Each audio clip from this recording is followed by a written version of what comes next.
আসসালামু আলাইকুম, hello viewers, welcome to my channel. কেমন আছেন সবাই? নিশ্চয়ই খুব ভালো আছেন। আপনাদের দোয়া ও অনুপ্রেরণায় আমিও ভালো আছি। তাই আজকে আবার চলে আসলাম নতুন আরেকটি রেসিপি নিয়ে। এই রেসিপিটি গরম ভাতের সঙ্গে অথবা রুটির সঙ্গে অসাধারণ লাগে। গরমের দিনে এই রেসিপিটি খেতেও খুব মজা লাগে। বৃষ্টি নেই, অতিরিক্ত তাপদাহ চলছে, এটা খেতে গলাও ধরবে না।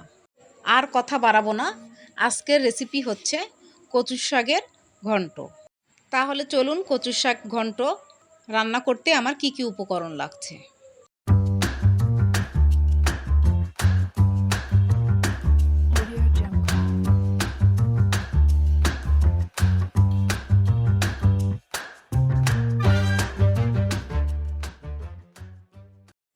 এই কচুর শাকগুলো আমার বাগানের টাটকা কচুর শাক আমি কেটে এনেছি। এই কচুর শাকগুলো এবার আমি কেটে নিব। পাতাগুলো ছোট ছোট, বেশি বড় হয়নি, কারণ বৃষ্টি নেই, একদম শুকনার উপরে এই শাকগুলো হয়েছে, তাই গলা ধরারও ভয় নেই। এই শাকগুলো আমি 2 ভাগ অথবা 3 ভাগ করে কেটে নিচ্ছি। কচুর শাকগুলো আমি ডাঁটা সহই কেটে নেব। অনেকেই আছেন কচুর শাকের ডাঁটা খান না, তারা শাকের ডাঁটাগুলোকে স্কিপ করতে পারেন। কচুর শাকগুলো আমার সম্পূর্ণ কাটা হয়ে গেছে। এবার আমি রান্নায় চলে যাব। রান্নার জন্য একটি কড়াই চুলায় বসিয়ে দিলাম। পরিমাণ মতো সরিষার তেল দিলাম। 3টি শুকনো মরিচ তেলের মধ্যে লাল করে ভেজে তুলে নিলাম। ওই তেলের মধ্যেই কচুর শাকগুলো আমি দিয়ে দিলাম। কচুর শাক রান্নাটা একটু অন্যরকম, তবে সহজ পদ্ধতিতেই করে দেখাবো। কচুর শাকগুলো আমার সম্পূর্ণ কড়াইতে দেওয়া হয়ে গেছে। একটু নরম হয়ে আসার জন্য আমি একটি ঢাকনার সাহায্যে ঢেকে দিলাম।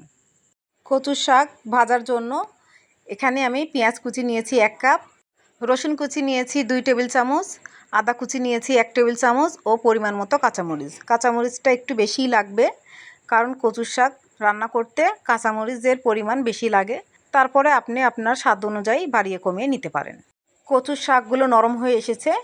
এই শাকগুলোকে একটু উল্টে দিব, যাতে নিচের শাকগুলো উপরে উঠে আসে আর উপরের শাকগুলো নিচে চলে যায়, তাহলে সমানভাবে সিদ্ধ হবে। এরপর এর মধ্যে দিয়ে দিলাম কাঁচা পেঁয়াজ কুচি, রসুন কুচি, কাঁচামরিচ ফালি, আদা কুচি ও পরিমাণ মতো লবণ দিলাম। এবার ভালোভাবে মিক্সড করে দিব।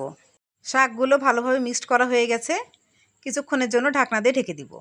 মাঝে মাঝে ঢাকনা খুলে উল্টে পাল্টে দিতে হবে, না হলে নিচে লেগে যাবে। কাঁচা পেঁয়াজ রসুন দিয়ে রান্না করলে এর টেস্টটা অন্যরকম হয়, খেতে খুব মজা হয়। আমি নিরামিষ কচুর ঘন্ট রান্না করেছি, আপনারা চাইলে মাছ দিয়েও করতে পারেন। কচুর শাক ঘন্ট অনেক পদ্ধতিতে রান্না করা যায়, তবে আমি খুব সহজভাবে রান্না করে দেখানোর চেষ্টা করছি।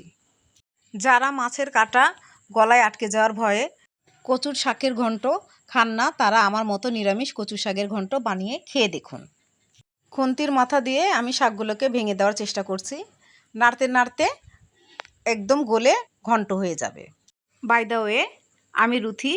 আমার চ্যানেলে নতুন হয়ে থাকলে প্লিজ সাবস্ক্রাইব করবেন, পাশে থাকা বেল নোটিফিকেশন অন সিলেক্ট করে রাখবেন। যখনই আমি নতুন কোনো ভিডিও আপলোড করব, তার নোটিফিকেশন আপনার কাছে চলে যাবে। প্লিজ বেশি বেশি লাইক কমেন্ট ও শেয়ার করবেন। যারা ফেসবুক ও ইনস্টাগ্রাম থেকে দেখছেন, প্লিজ ফলো দিয়ে রাখবেন। বেশি বেশি লাইক কমেন্ট ও শেয়ার করবেন, আমাকে এগিয়ে যাওয়ার সুযোগ করে দিবেন। কচুর শাকগুলো ও কাঁচা পেঁয়াজ মরিচ রসুনগুলো সম্পূর্ণই একসঙ্গে গলে মিশে গেছে। এ পর্যায়ে খুন্তি দিয়ে অনবরত নাড়তে থাকতে হবে, নয়তো নিচে লেগে যাবে। ভেজে রাখা 3টি শুকনো মরিচ এখন আমি হাত দিয়ে ভেঙে চিলি ফ্লেক্স বানিয়ে নিচ্ছি। এই চিলি ফ্লেক্স শাকগুলোর মধ্যে আমি ঢেলে দিলাম। শাকের সঙ্গে চিলি ফ্লেক্সটা আমি ভালোভাবে মিক্সড করে দিচ্ছি। শাকের সঙ্গে ভালোভাবে মিক্সড করা হয়ে গেছে। দারুণ স্মেল বেরিয়েছে, আঠালো ভাবও চলে এসেছে। এবার কচুর শাকগুলোকে নামিয়ে আমি পরিবেশন করব। আমার অন্য কোনো রান্না দেখতে চাইলে প্লেলিস্টে ক্লিক করবেন, আমার অন্যান্য রান্না দেখতে পেয়ে যাবেন। নতুন কোনো রান্না দেখতে চাইলে প্লিজ আমাকে কমেন্টে জানাবেন, আমি ট্রাই করব। আপনাদের অনুপ্রেরণাই আগামীর পথ চলা। কচুর শাকের ঘন্ট দেখতে যেমন লোভনীয় হয়েছে, খেতেও তেমন টেস্টি হয়েছে। পুষ্টিগুণে ভরপুর এই কচু শাকের ঘন্ট আমার পদ্ধতিতে রান্না করে খেয়ে দেখুন, স্বাদ ভুলতে পারবেন না। রেডি হয়ে গেল কচু শাকের ঘন্ট। নিউ ভিডিও দেখার ইনভাইট করে আজকে বিদায় নিচ্ছি। ভালো থাকবেন, ভালো রাখবেন, আমার জন্য দোয়া করবেন। আল্লাহ হাফেজ।